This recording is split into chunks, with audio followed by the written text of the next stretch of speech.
Let's today talk about something that's essential for all of us: toilet paper. When COVID first hit, you might have noticed people buying up and what seemed to be hoarding toilet paper, cleaning supplies, and things like hand sanitizer. Going to the grocery store was a surreal experience just to see all the empty shelves where those things were normally being stocked. And so on social media and in the news, it became common wisdom to attribute the shortage of those things to lots of people behaving very selfishly. So the narrative that we heard and assumed to be accurate was that people were stocking up on that stuff way more than they needed, that the natural survival, me first instinct was really kicking in big time. Now, I'm not sure how many people actually spoke with grocery store managers or with executives in the toilet paper industry, or noticed a lot of articles being written by people who really understood how product supply chains operate, because their explanation for why stores were running out of toilet paper was a whole lot more nuanced than people being just naturally selfish. The truth is, toilet paper disappeared initially because in the toilet paper business, there are two very distinct types of products, each with a completely different manufacturing process and supply chain. So, first, of course, there is commercial toilet paper. This is the kind of toilet paper that is used in restaurants and schools and airports and office buildings and convention centers, hotels, churches, and any other places where large groups of people gather together. On the other hand, there is consumer toilet paper, the kind that you and I buy at the grocery store or Target or wherever you shop. So that is the stuff that we use at home. Commercial toilet paper and consumer toilet paper, well, they are sourced from trees and other plants. Then they're processed, manufactured, packaged, sold, transported, stored, and used in two completely separate streams. Never the twain shall meet. And the process for both types of toilet paper, from start to finish, well, that can take many months to accomplish. So when COVID hit, what happened? A massive number of people suddenly started staying at home. Those people were no longer going to places where people gathered together. So the normal and reliable demand for toilet paper was completely disrupted.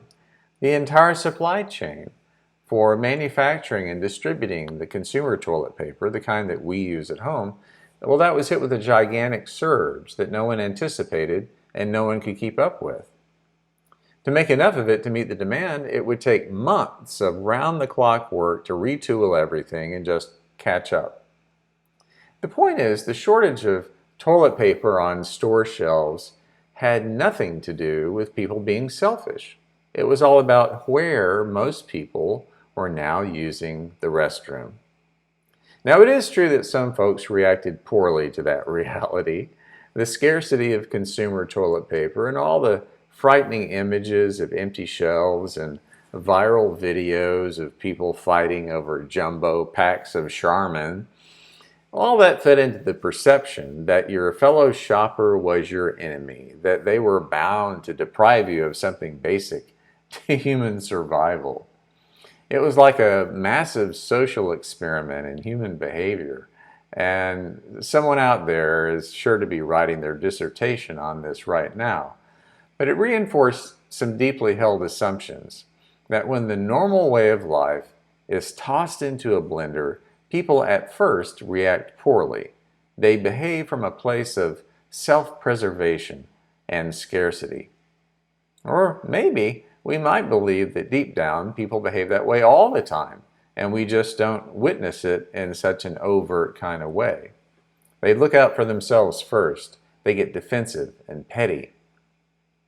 Folks who are usually pleasant enough suddenly start acting like uncaring jerks. They fight over and they hoard toilet paper, of all things.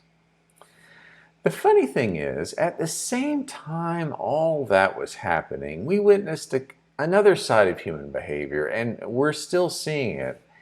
And it's people responding with caring and compassion, healthcare workers going above and beyond and risking their own safety. Little kids collecting activity books for nursing home residents. All kinds of people creating brand new ways online to learn and to share and to entertain and to educate. People doing chores and yard work and running errands for their neighbors. People holding food drives. Here at Salem, we've already collected almost as much food so far this year for food pantries than we did for all of last year, well over 1,400 pounds of food. My car doesn't weigh that much. It's something of a miracle. So if on the one hand there's a perception that humans tend to behave in ways that prove we're motivated by self-interest and self-preservation to the point of fighting over toilet paper, but on the other hand we see people behaving with generosity and self-giving and courage and compassion, then how are we to make sense of that apparent contradiction? The question is, who are we really? Are we basically bad with occasional good tendencies? Or are we basically good?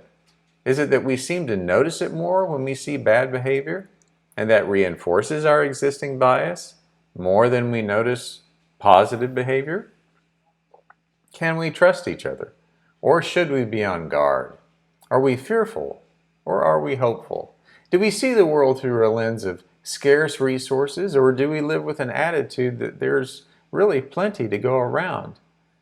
In these days, in what feels like a very divided social climate, where so many choices we make can instantly label us as politically conservative or politically liberal, where people are demonized on both sides in a mindset of winner take all, I'm right, you're wrong, and there's no talking me out of what I believe to be true, how does all that social angst reinforce our beliefs about human nature? Is there a better way to understand who we are and who we can be?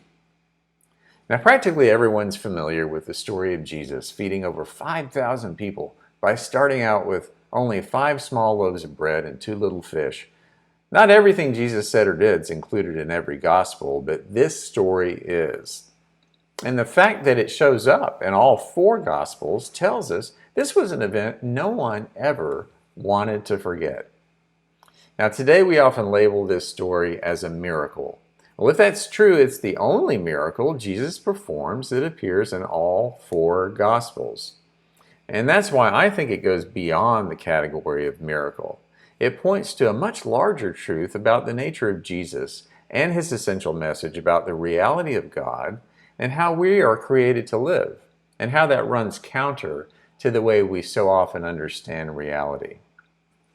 This story is all about a brand new reality, a new perspective, a new way of understanding our place in the world and our posture toward others.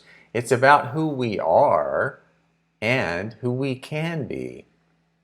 Now, playing the role of who we often seem to be, we have the disciples of Jesus.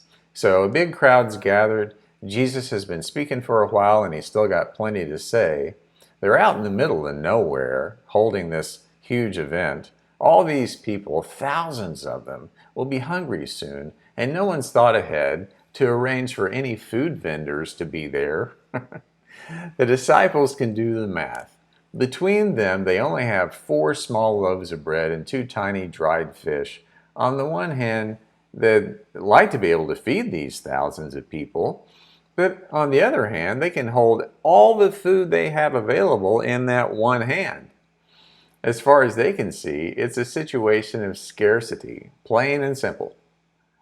Going against all common sense, Jesus says, that'll be plenty. So he blesses the food, the disciples distribute it, and everyone, all 5,000 plus, so really about 10,000 if you count the women and children, are fed. A miracle, right? Well, I say yes, it's a miracle. But maybe not in the sense that any angels descended from the clouds or someone who was dead got up and started dancing around. If that happened, no one bothered to mention it. We don't know the mechanics of how it happened. That's not described either.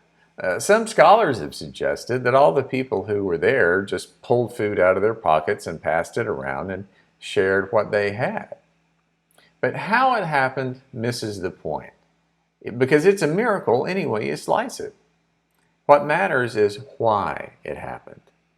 It happened to prove that even when we believe that scarcity is the rule of life, even when we think everyone's first instinct is self-preservation, even when we assume people will behave in ways that are self-serving all the time, the true reality of how we're made and how we're called to understand life is that there is always plenty. And Jesus is very consistent about that. Name any teaching of his, any story, any other miracle, even if you doubt things like miracles.